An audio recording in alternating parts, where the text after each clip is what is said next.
Photo systems, या फिर इसी को कह देते हैं पिगमेंट सिस्टम।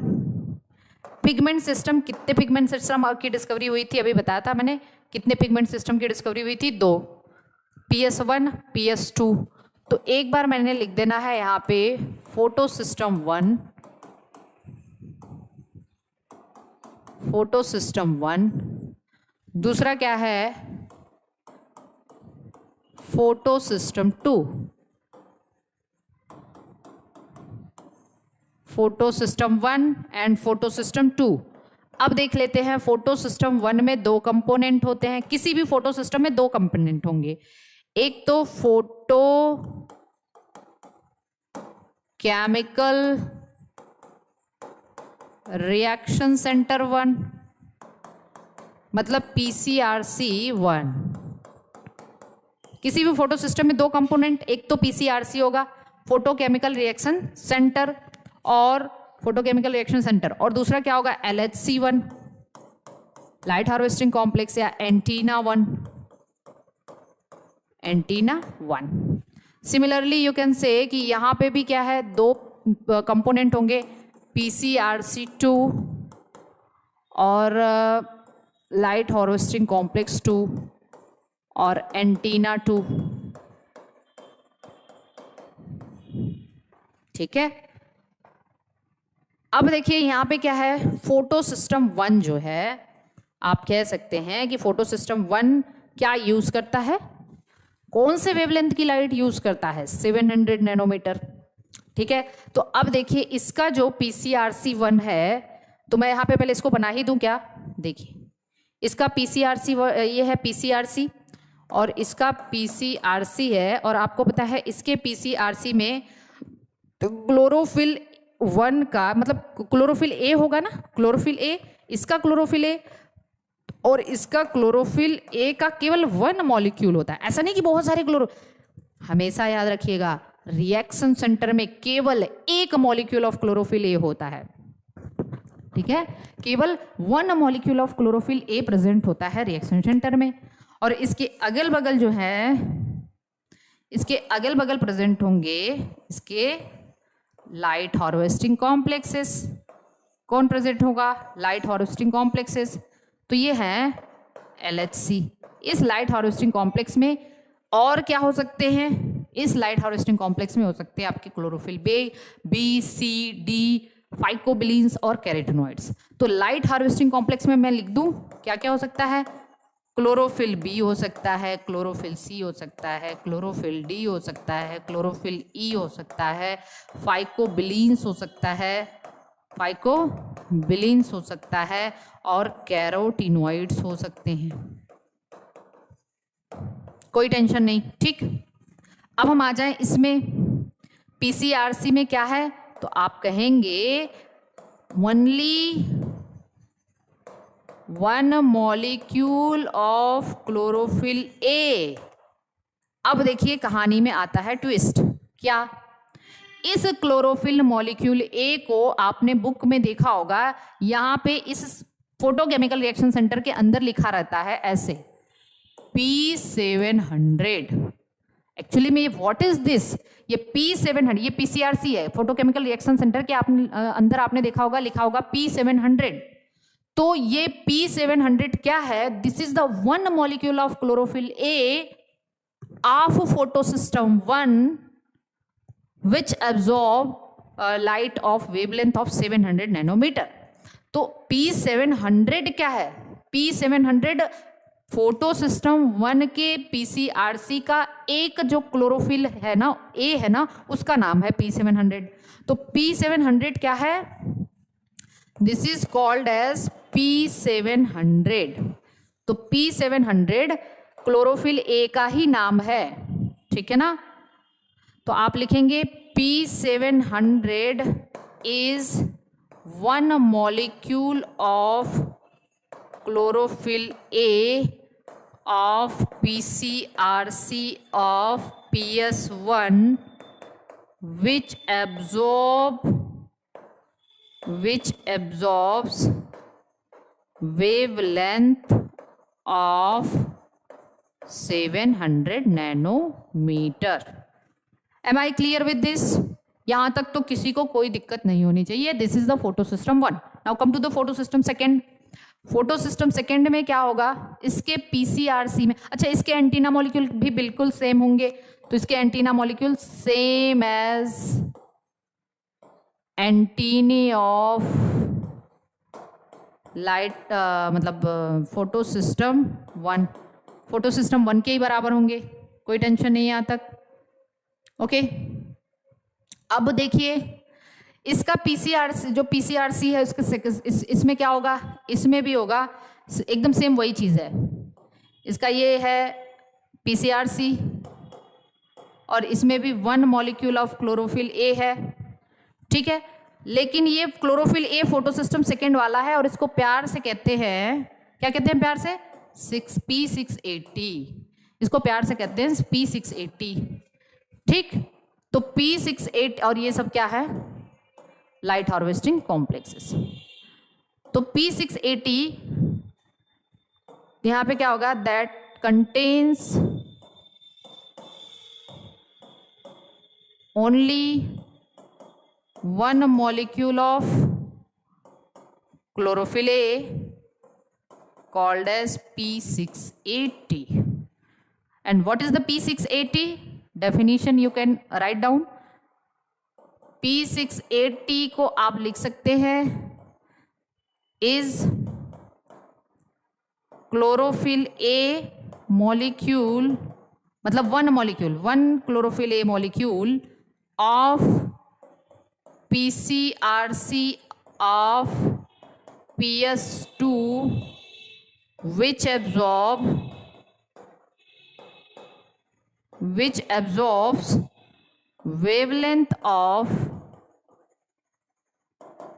680 नैनोमीटर, ठीक है। तो ये हो गया फोटो सिस्टम का कॉन्सेप्ट। अब आपसे पूछा भाई बता दो भाई बता दो फोटो सिस्टम 1 क्या है, या आपसे पूछा कि लाइट हार्वेस्टिंग कॉम्प्लेक्स क्या है। आपसे पूछा लाइट हार्वेस्टिंग कॉम्प्लेक्स क्या है, तो सिंपल सी बात है, बस एकदम सिंपल सी बात है।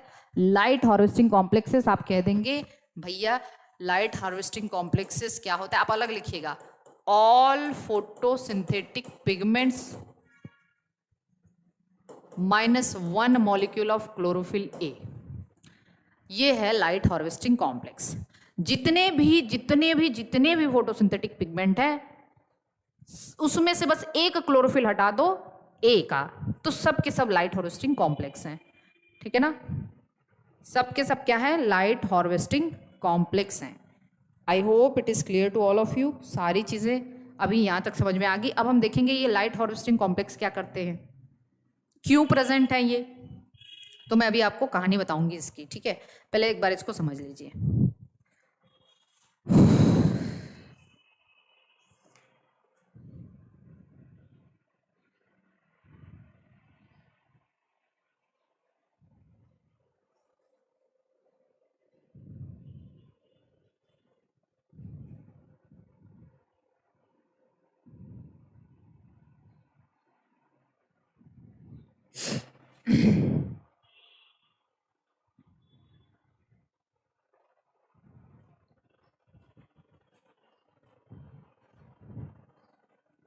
तो यहां पे मैं लिख दूं लाइट हार्वेस्टिंग कॉम्प्लेक्स।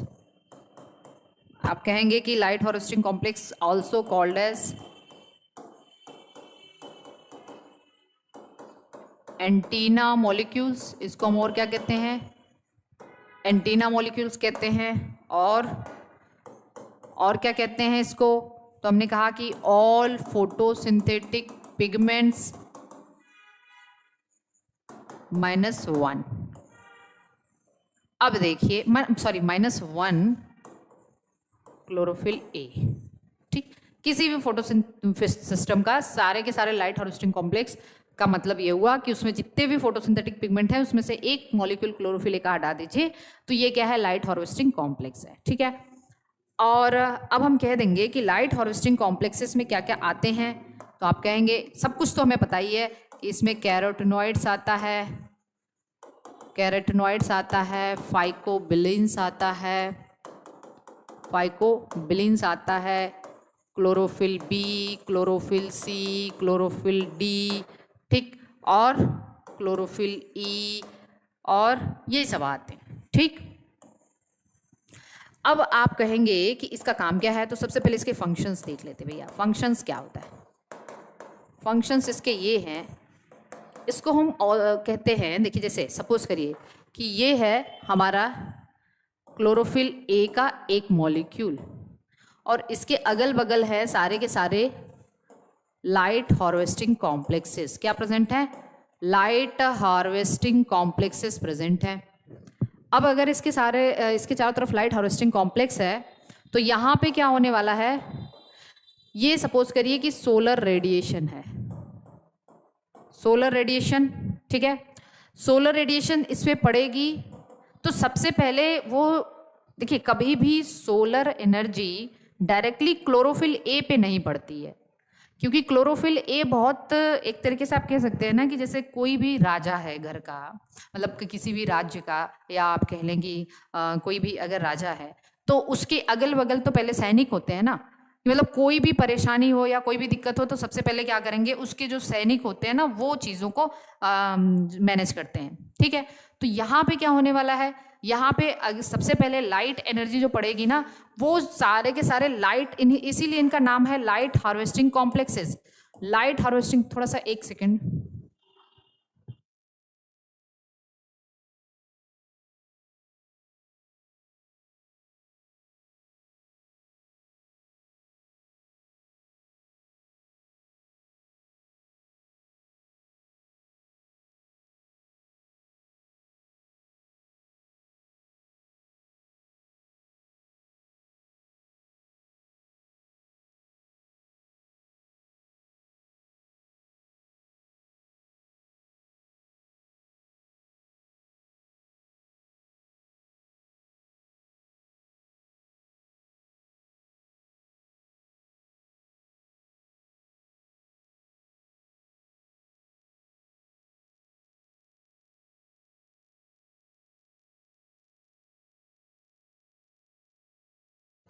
चलिए देखिए मैंने क्या बताया कि क्या बता रही थी वैसे मैं, हाँ, सोलर रेडिएशन कभी भी पड़ता है तो क्या होता है कि सबसे पहले उसको जो उसकी एनर्जी है उसको सबसे पहले कौन कैप्चर करेंगे, वो कैप्चर करेंगे लाइट, एक मिनट,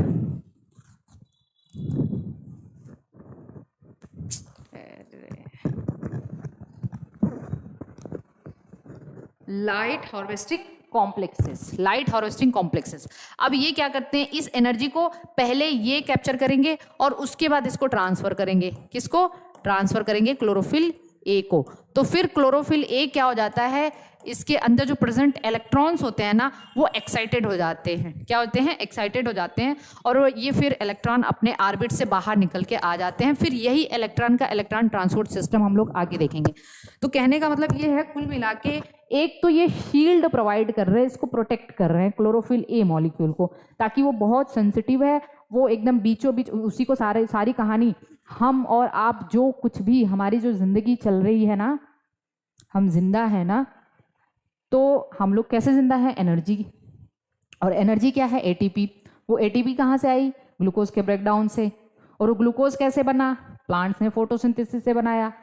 ग्लूकोज बना कैसे, ग्लूकोज का फॉर्मेशन होगा आगे हम लोग देखेंगे, तो प्लांट ने फोटोसिंथेसिस के दौरान ग्लूकोज बनाया। फोटोसिंथेसिस के लिए एनर्जी कहाँ से आई, इलेक्ट्रॉन ट्रांसपोर्ट सिस्टम से। इलेक्ट्रॉन ट्रांसपोर्ट सिस्टम के लिए इलेक्ट्रॉन कहाँ से आया, पूरी कहानी यही है, ये इलेक्ट्रॉन आया क्लोरोफिल ए मॉलिक्यूल से। मतलब कुल मिला के पूरी दुनिया अगर चल रही है ना तो इस क्लोरोफिल ए मॉलिक्यूल के इलेक्ट्रॉन से, और अल्टीमेटली इस क्लोरोफिल ए मॉलिक्यूल अगर अपना इलेक्ट्रॉन देता रह जाएगा और उसके पास इलेक्ट्रॉन डेफिशिएंसी हो जाएगी, तो उस इलेक्ट्रॉन की डेफिशिएंसी को कौन पूरा करता है, वाटर का इलेक्ट्रॉन, ठीक है ना। कौन सा इलेक्ट्रॉन, वाटर। तो यहीं पे क्या होता है, वाटर का ब्रेकडाउन होता है, और वाटर जो इलेक्ट्रॉन देता है ना वो इलेक्ट्रॉन इसको मिलता रहता है। तो अगर हम एकदम चले जाएं एकदम स्टार्टिंग से, तो कुल मिला के जल ही जीवन है वाला कॉन्सेप्ट यही है कि भाई जो भी हमारी एनर्जी है आज ईट जिस पे हम जिंदा हैं वो एटीपी ग्लूकोज के ब्रेकडाउन से आई है, वो ग्लूकोज बना फोटोसिंथेसिस से, और फोटोसिंथेसिस में जो इलेक्ट्रॉन ट्रांसपोर्ट सिस्टम्स की एनर्जी से, इलेक्ट्रॉन ट्रांसपोर्ट सिस्टम के लिए इलेक्ट्रॉन कहाँ से आया, वो आया क्लोरोफिल ए मॉलिक्यूल से, और क्लोरोफिल ए मॉलिक्यूल को भी जिंदा रख रहा है वाटर की फोटोलाइसिस। ठीक है, ये चीज आपको एकदम अच्छे से समझ में आनी चाहिए। तो कहने का मतलब ये है कि अब ये लाइट हार्वेस्टिंग कॉम्प्लेक्सेस क्या कर रहे हैं, इनका फंक्शन है दैट दे प्रोटेक्ट्स, पहली चीज तो प्रोटेक्शन ऑफ क्लोरोफिल ए, अपने राजा की सुरक्षा, इसीलिए hence also called as shield molecule, shield molecule, पहली चीज। दूसरी चीज ये है कि ये क्या करते हैं, ट्रांसफर ऑफ सोलर रेडिएशन, आप कह सकते हैं transfer of light energy to chlorophyll a molecule. ठीक, रिएक्शन सेंटर में।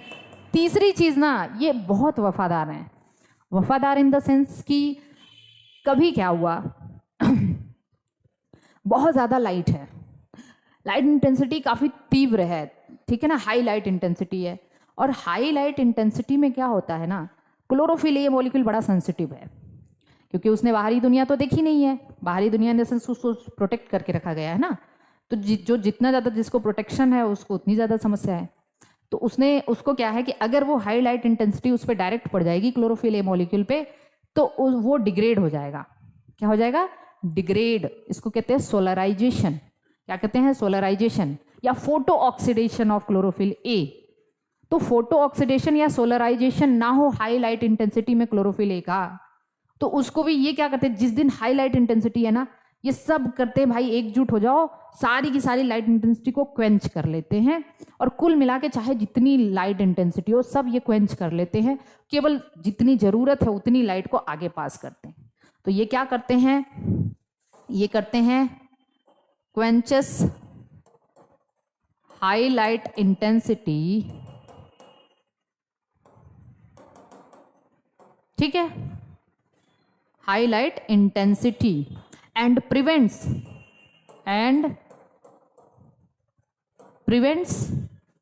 solarization or photo oxidation of chlorophyll A molecule। ठीक है, इतनी बात समझ में आ रही है? चलिए दूसरी चीज, एक आखिरी चीज भी मैं बता दूं कि भाई देखिए ये क्या है,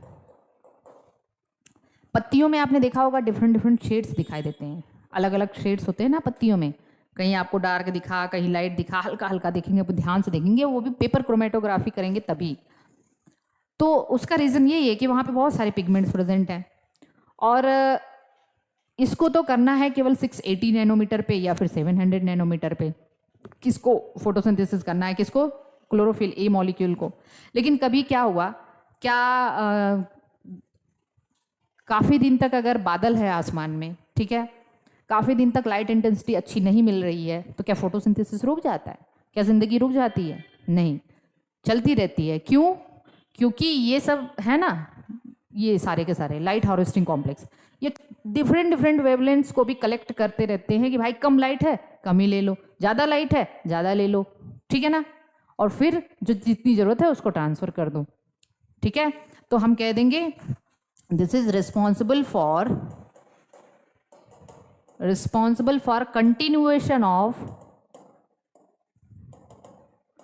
photosynthesis even in low light intensity।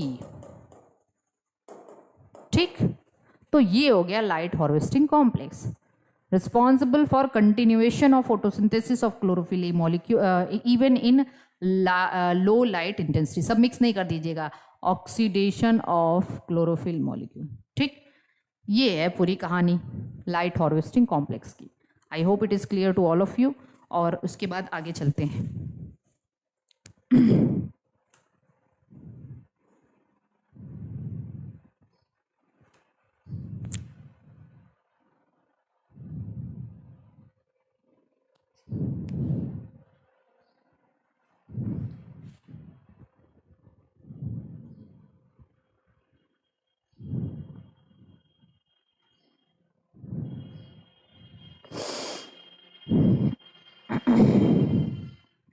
अच्छा चलिए देखिए